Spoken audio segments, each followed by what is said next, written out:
Cricket ছাড়ার পর যে প্লেয়াররা এখনো ক্রিকেট খেলা চালিয়ে যাচ্ছেন তাদের মধ্যে অন্যতম হলেন ইরফান ও ইউসুফ পাঠান। এই দুই ভাই এখন প্রাক্তনীদের লিগে খেলছেন। ইরফান পাঠান অবশ্য ক্রিকেট খেলার পাশাপাশি ধারাভাষ্য করেন, অন্যদিকে ইউসুফ পাঠান এখন লোকসভার সাংসদ। এবার একসঙ্গে দুই ভাই খেলতে নেমে কথা কাটাকাটিতে জড়ালেন।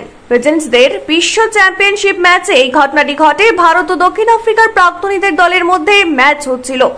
সেই সময় ব্যাট করছিলেন ইরফান পাঠান আর নন স্ট্রাইকার এন্ডে ছিলেন ইউসুফ পাঠান।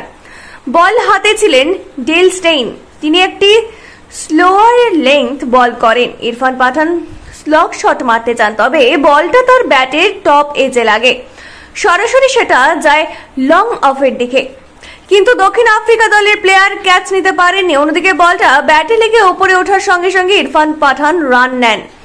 একটা রান নেওয়ার পর ইরফান পাঠান আরো একটা রান নিতে চান, কিন্তু ইউসুফ পাঠান রান নিতে অস্বীকার করেন। সেই সময় ইরফান পাঠান নিজের ক্রিজের অর্ধেক চলে যান। ইউসুফ রান নিতে অস্বীকার করা ইরফান আর ক্রিজে ফিরতে পারেনি, ফলে রান আউট হন তিনি। আউট হওয়ার পর ক্রিজে ইরফান ইউসুফের ওপর রাগ দেখান, চিৎকার করতে থাকেন দ্বিতীয় রান না নেওয়ার জন্য।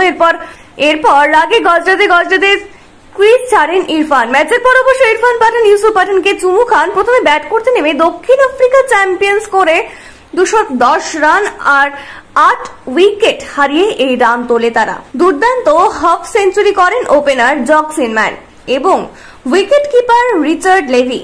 রান তারা করতে নেমে ভারত মাত্র 156 রানে আটকে যায়। 6 উইকেট হারিয়ে রান তোলে ভারত। ওপেনাররা মাত্র 77 রান করতে পারেন। ইউসুফ পাঠান 44 বলে 54 রান করে অপরাজিত থাকেন এবং ইরফান পাঠান 21 বলে 35 রান করেন। এই জুটি দলকে টানছিল, কিন্তু জুটি ভাঙার পর রানের গতি থেমে যায়। 54 রানে পরাস্ত হয় ভারত। এর আগে পাকিস্তানের বিরুদ্ধে হেরেছিল ভারতের প্রাক্তনীরা।